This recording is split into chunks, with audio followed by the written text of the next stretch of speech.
JT the writer.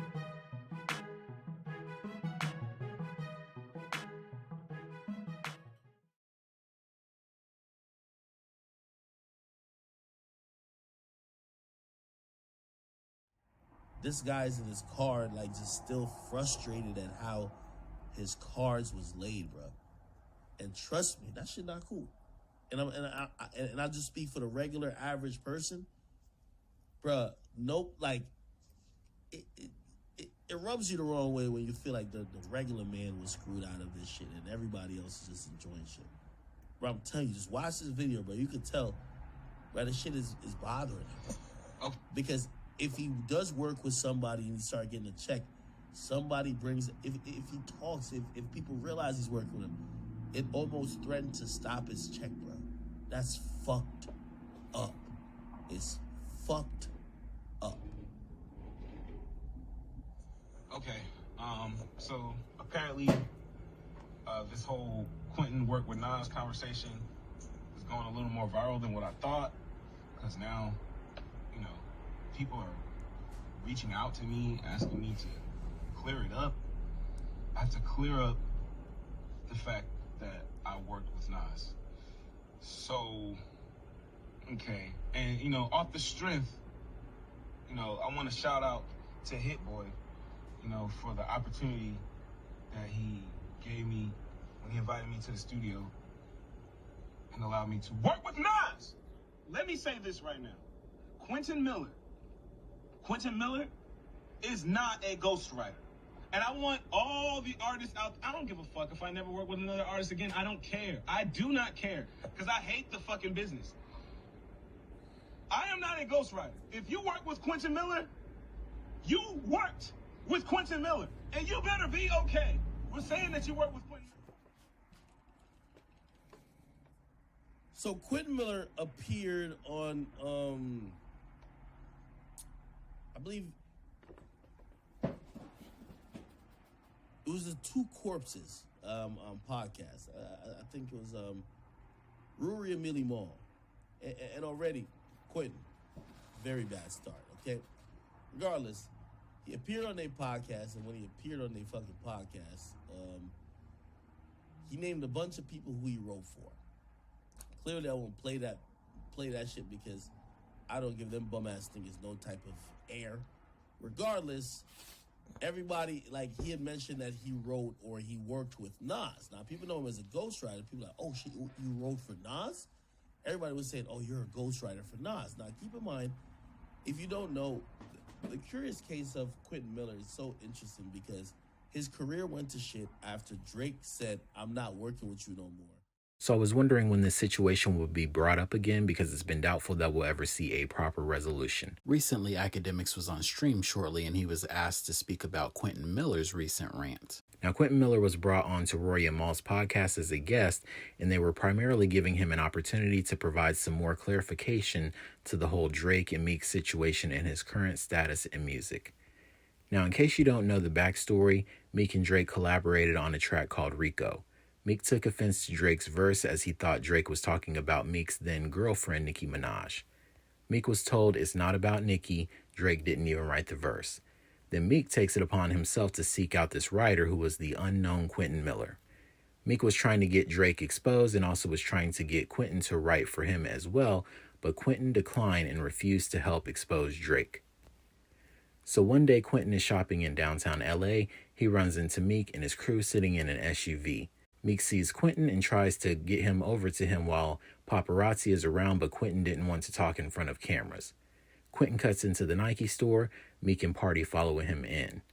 When Meek couldn't get his way once again, he leaves the store and lets his crew put Quentin Miller on the losing side of a physical altercation.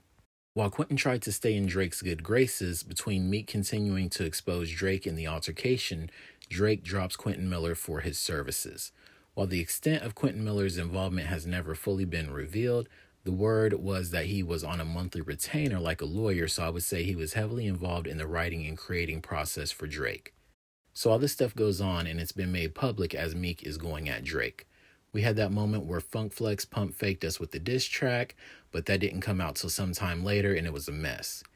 And what ended up being at the root of this, besides Meek being in his feelings, is that he was heavily messing with Lean at the time, which explains the sloppy diss track that we did eventually get. Of course, Drake went at him with a couple of records, and things were what they were for a long time.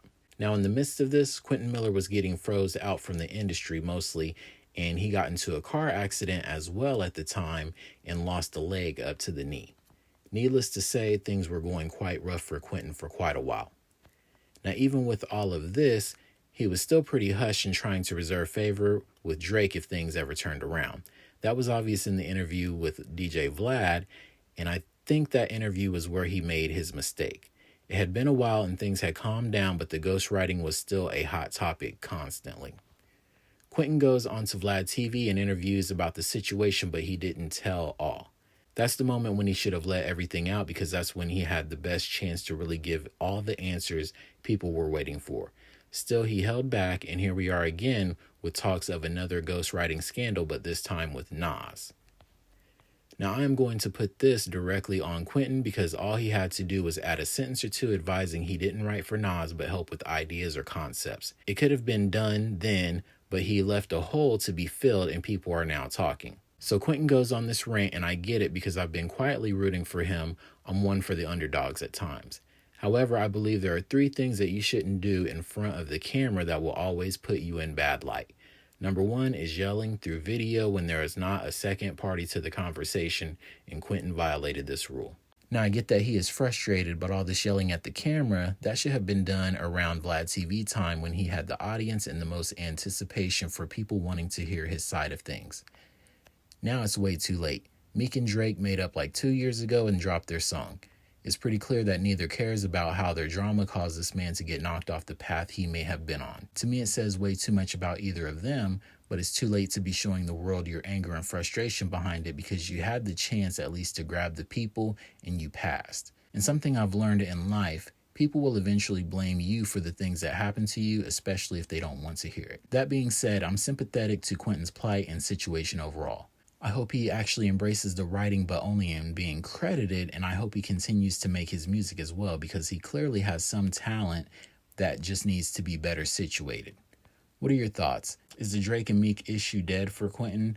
And do most people feel any way about artists having writers? Do you think Drake and Meek should do something to smooth all of this over? What are your thoughts on Drake and Meek in comparison to the situation and how everything went down? Personally, I never thought anything of the Rico song. I'm surprised that it was so big, even with the whole beef going on. I think what Drake and Meek did shows little integrity in front of the world. However, I suspected Drake had a writer since I first heard Congratulations way back in 2009. For me, I'm one that wants to hear my favorite artists pen their rhymes based on their life and their ability. If you want to co-write a book or a movie, I'm all for it, but I just stand by the sentiment that a rapper should write all of his verses. Tap into the comments below if you disagree. I swear, this nigga want to kill Meek Mill so bad.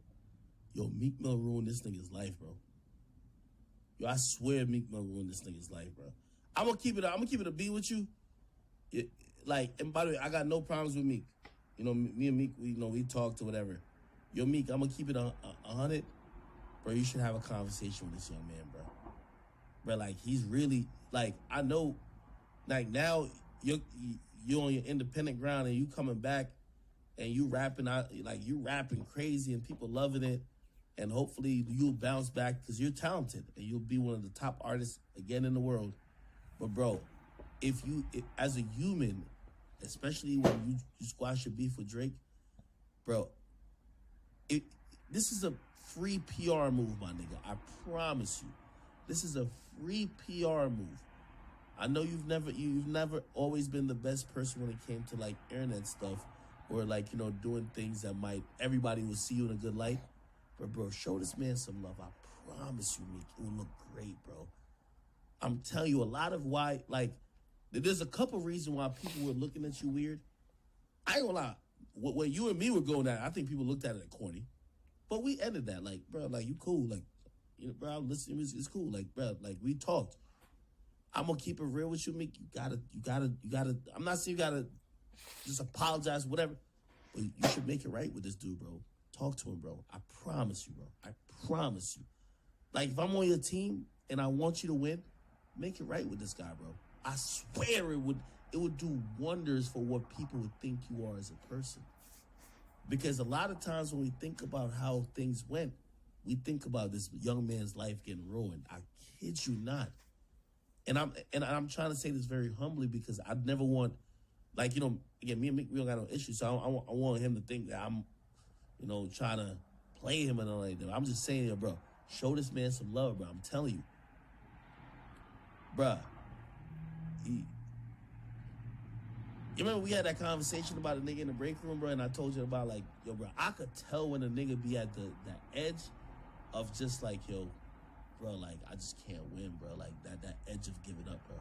And I'm not trying to, like, make Quentin Miller no victim because he don't come across no victim. But I'm going to be honest with you, bro. That nigga's had a hard time, bro. Like, he really thought he was about to be in this shit. Bro, the whole shit happened. Drake don't fuck with him. He felt like you kind of put him out there in a way where he was radioactive. Bro, he was trying to go around and try to get any type of work. This is not a rich nigga. Y'all niggas is flying private jets, multiple homes, all these foreign cars. He was never even there. He didn't even get a chance. He didn't get a chance to experience that success. And, bro, he lost his foot. He lost his foot. He ain't as cool as y'all. He's not the guy who he could just, whatever. And I'm telling y'all, bro, and by the way, matter of fact, let me not only put it out to Meek. I think Drake too, bro. Bro, I rank Drake album, nigga. If you're reading this is too late, is a top 5 album. And I'm not saying Drake owe this nigga like he need to go, get this nigga a single or whatever the case is. But, bro, y'all have to realize in y'all beef in the casualty of war, the most unfortunate person actually took the biggest loss. It wasn't y'all. Because y'all still buddy and y'all hanging out. This guy's in his car, like, just still frustrated at how his cards was laid, bro. And trust me, that shit not cool. And I just speak for the regular average person, bro. Nope, like it rubs you the wrong way when you feel like the regular man was screwed out of this shit and everybody else is just enjoying shit. Bro, I'm telling you, just watch this video, bro. You can tell, bro, this shit is bothering him. Oh. Because if he does work with somebody and he start getting a check, somebody brings, if he talks, if people realize he's working with him, it almost threatened to stop his check, bro. That's fucked up. It's fucked up. I actually took him from a dentist one time, and I always thought that it was like if the doctor would give it to you for a toothache, it wouldn't be like that powerful. Yeah, I went to rehab 2017 because I just wanted to clear my system. Like, I wasn't like, y'all probably seen me 7 days a week. I was fully functioning off Percocets because my body was addicted to it, not my mind was addicted to it. And, I just got flushed out, got my body flushed, right back to the money. So if you see me on Instagram, I was wilding and just acting crazy and doing a lot, I probably was primarily that happened because Meek was putting pressure on this dude to try to expose Drake. So I've always said that he's been a casualty of war. Never had a fair chance, then he lost his leg. And he's always just tried to, keep trying to make music, but he's never gotten a fair chance. Now he's working with some good people. These guys appreciate it. It's not Drake anymore, clearly, and definitely not Meek. They appreciate his efforts, but now when people ask him interviews or whatever, people are trying to hear ghostwriting. Like, there's ways to work with artists without writing for them, right? You could just be helping to come up with a hook. Shit, you could just be, you could be doing multiple different things. Regardless, they put this whole thing that this guy ghost wrote for Nas. And now he's back in the same position he was in with the Drake thing. Bro, you don't want people to think that you were writing for somebody great because that person, if they are insecure or if they come under fire, they're going to be like, yo, bro, I'm going to just stop working with this guy. If y'all think I don't write my rhymes when I work with him, I just won't work with him. And he put out this whole message, and I ain't going to lie, I felt bad for Quentin. Writers post their work and talk about their work all the time. You know why? It helps. It also helps with the business of writing. When people know that you were a part of certain things, it makes people more prone to work with you, you know? It's kind of part of the job, is naming your resume or your catalog or whatever. It kind of goes with it. Now, when it comes to the Nas situation, I pulled up on Hit Boy. That was a situation with Hit Boy. I'm in the room. I bounce some ideas out. There we go. Clear it up. I just bounced some ideas. Couple ideas went. That's it. That's all that happened with the Nas shit. But I am not a fucking ghost. I am not a ghost. I'm sick of this shit. Fuck. Shout out to Hit Boy for that opportunity. I also mentioned other artists that I worked with. From Jeezy to Jeremiah to Ty Dolla $ign to fucking... I mentioned other artists.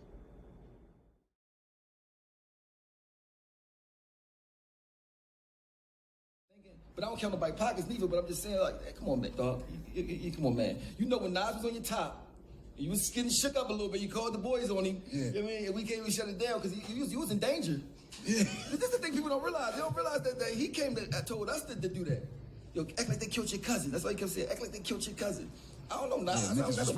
I ain't Queens, you know what I mean? But I mean, up on this team right here, I'm riding. You know what I mean? So it's like, come on, dog. You always $1 million just for that. Cause you could $1 million just for that, man.